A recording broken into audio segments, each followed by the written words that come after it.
مطلب په 2 میاشتې کې به د روغاني روډ جوړ شي ان شاء الله العزیز دغه روډ چې دی دا به په 2 میاشتې دغه روډ ټنډر وسو د چمنه څخه بیا در کوټې پورې چې 104 کیلومتره جوړیږي او په دې کې یو تونل یا سرنګ چې ورته وایي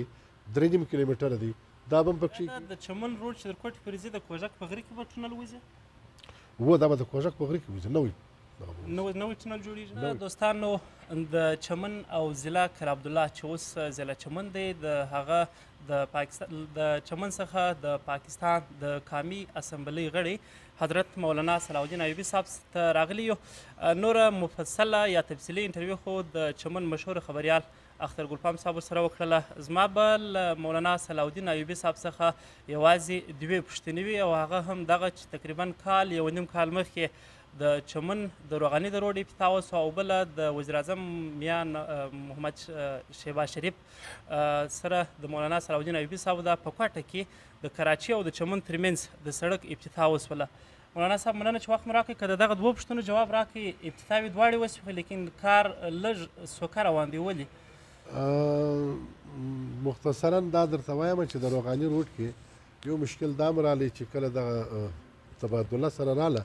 د بلوچستان مکمل پراجکټونه بند سول یو پراجکټ باندې هم د 2 روپو کار ونه ایستوی دا هم په هغه کې ولو نظام رکاو شو اوس الحمدلله چې دا کوم اوس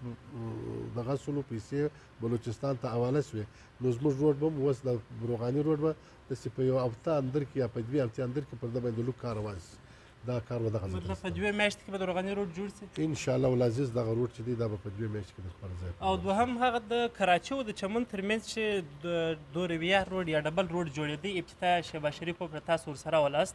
د هغه په حواله مجلس څه دی هغه په حواله باندې چې کوم مجلس ولو چې کله دی هغه اعلان وکړي په حواله کې هم د هغه طرف چې د خوزداره صدر کوټې پورې پر هغه باندې کار هم روان شو هغه وخت کې هم روان شو بیا په دا اوس بجټ کې 11 ارب روپۍ دغه ته پاره کښېښودل شولې هغه به انشاءالله ژر تر ژره مکمله شي او پاتې سولو د چمن په حواله په دې کې دا یو شی معلوم نه و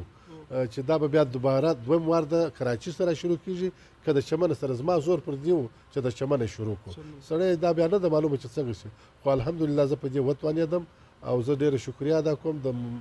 وفاقي وزیر او د وزیر اعظم صاحب چې دوی موږ ته دغه شی رامخته کړي د اختره څه یوه شپه مخکې د دغه روډ ټنډر وسو د